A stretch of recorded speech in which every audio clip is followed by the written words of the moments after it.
Hello my gorgeous friends, welcome to Soil Sazón. My name is Josefina and today we're in my kitchen where I'm going to teach you the most simple and delicious recipe for, I believe they're called Flanken ribs. It's these bad boys right here. Watch these little things. One's with a little bone. When I tell you simple, I mean so simple. We are going to sear those off and then make a delicious salsa that gets poured over it and they simmer in it and just soak up all those delicious flavors and you'll want to make this over and over and over again. I've literally made it 3 times this month. My family loves it so much and I figured if they're asking for it again, I may as well make a video and show you guys how. So let's get to it. So first things first, we're going to turn this on and I'm going to get about 2 tablespoons of oil in there. So while that's heating up, we're going to season. So we're going to do salt,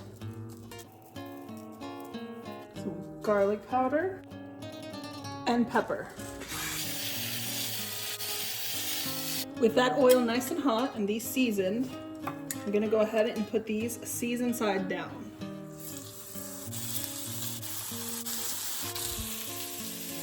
Somebody called me an airhead in a comment. That's okay. I'm having an airhead moment where I just realized I skipped a step. I like to cut them right in between the bones so that they come out in sections. So I am gonna leave those. When they're done and they've had a little bit to rest, I'll cut those. But for the rest, I'm gonna go ahead and cut those while I season them.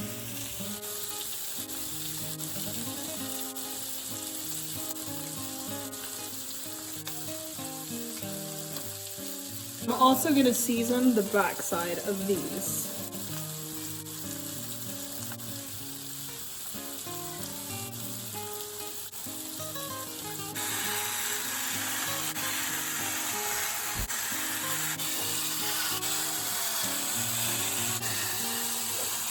I'm gonna move this aside.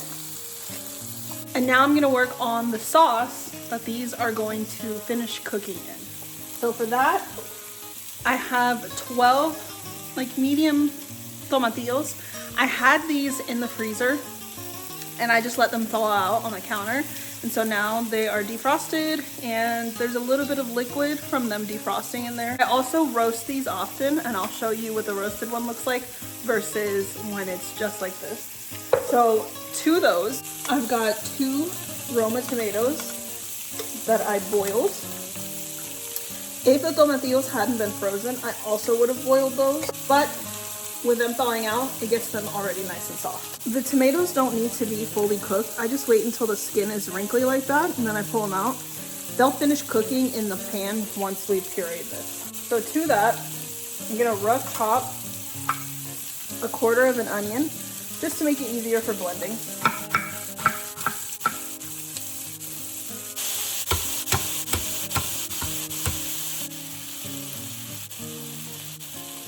Gonna add in some garlic cloves. I'm putting them in whole. They just got smashed from me doing the pre-peel smash. And then I'm gonna add in some chipotles in adobo as well. And I'm not exactly sure what happened here. A whole chunk of my video just wasn't there. But I was telling you guys that the amount of chipotle that you add is up to you. I added about 3 or 4 into mine. If you want it to be more mild, then you can just add 1, but make sure that you add in some of that sauce that the chiles come in. So if you want 0 heat, but obviously we still want that flavor, then you can buy the cans of the adobo sauce by itself without the actual peppers in them. And so you get that flavor. You don't want to skip out on this though, because this gives the salsa a smoky, delicious flavor that nothing else can give it. And I also added in 1 cup of water and seasoned with salt. All right, so the salsa's done. This is what it looks like. This right here is just a regular old salsa, like one that you would eat with some chips that you would pour over food.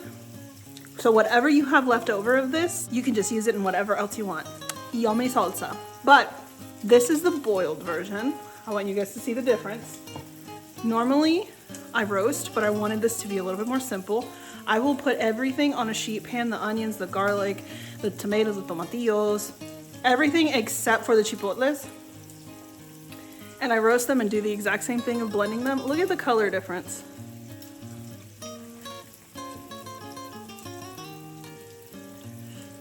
It seems a little bit lighter on camera, but you could see the yummy roastiness. It's so good. Like all those little flakes of the char that came off the skin. I love this so much. But this is a lot easier than having to go through that one extra step.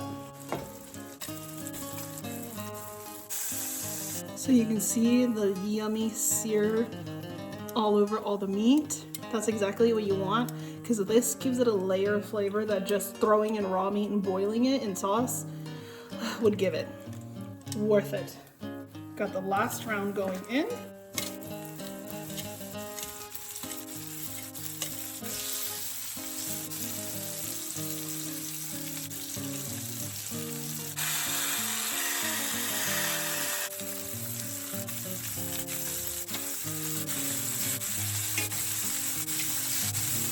So I've been cooking this on medium heat the whole time.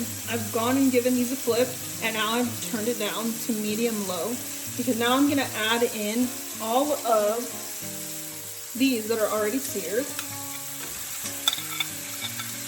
Get all the juices off the plate too.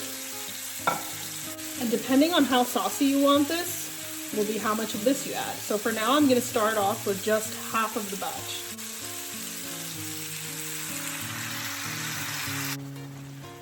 So I'm mixing everything in, and I'm also going in and scraping the bottom of the pot to get all of those brown bits, because that's going to cook into the sauce and give it even more flavor.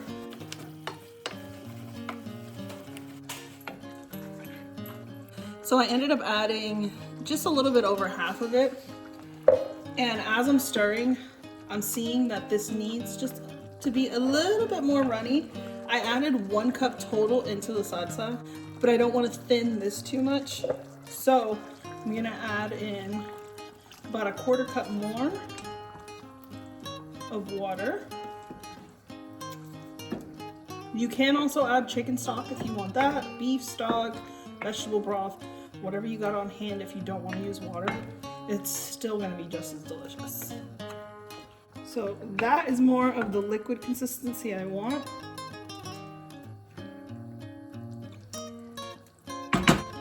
Now, I'm gonna put the lid on and let that cook on medium-low heat for 10 minutes. I said 10 minutes, but ideally you want to go low and slow for this. So on that low heat, you'll want to cook it a minimum of 10 minutes if you don't have any more time than that. But the longer you cook this, the more tender it's going to become. So I like to do 30 minutes at most if I have that time. But like I said, if this is something that you need done quickly, 10 minutes. I do want to point out that while I was searing those, I only put in oil right in the beginning. I did about 2 tablespoons, and I didn't add any more after that, because as the meat is cooking, each batch was letting out some of the fat off of the meat, which was adding to that oil. So there's plenty in there. There was no need for any more than that. If after you've seared all of them, you feel that there's too much oil at the bottom for your taste, take a napkin and just mop up a little bit of that oil. Don't clean out the pan though, because you want all of those bits at the bottom to go into the sauce. And I'm actually gonna turn this down to low. So low heat for 10 minutes with the lid on. And like I said, for the rest of this, I'm gonna put it on the lid and leave it in the fridge. And now we have salsa to use throughout the week. Ooh, look at that. I did give this a stir every couple minutes just to make sure the sauce at the bottom didn't get burnt or anything. And there it all is.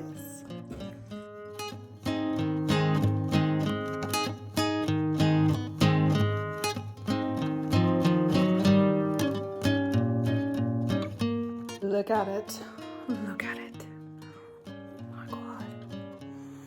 You can smell the smokiness of the chipotle in there. Oh my God. I kept my gloves on so that I can pick this up with my fingers, because normally we would pick up with a tortilla, and I don't have any tortillas right now. That's okay. So I'm gonna pick one up. Look at this. It's so soft and so tender in such a short amount of time and so full of flavor.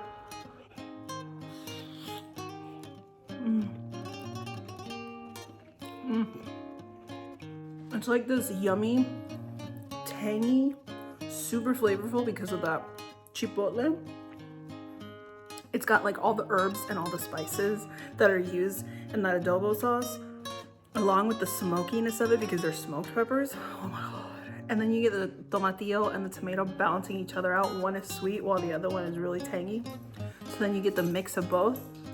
I don't want to gross you guys out by eating this. Oh my god, but it's so good. I'm telling you, this is gonna be like the 4th time we have it this month. My family is obsessed. It just pulls right off. Oh my god. It's so good. Serve it with a side of rice and refried beans. And if you want recipes for those two, I'll have them linked down in the description box so you can follow along. I'm also gonna have all the amounts for the meat also in the description box. But that is it for today's video. I hope you guys enjoyed. If you did, please give it a thumbs up. And if you haven't already, I hope that you're willing to hit that subscribe button and stick around with me for a while on my journey to becoming a homesteader and teaching you how to make Mexican food from scratch. I'll see you in the next one.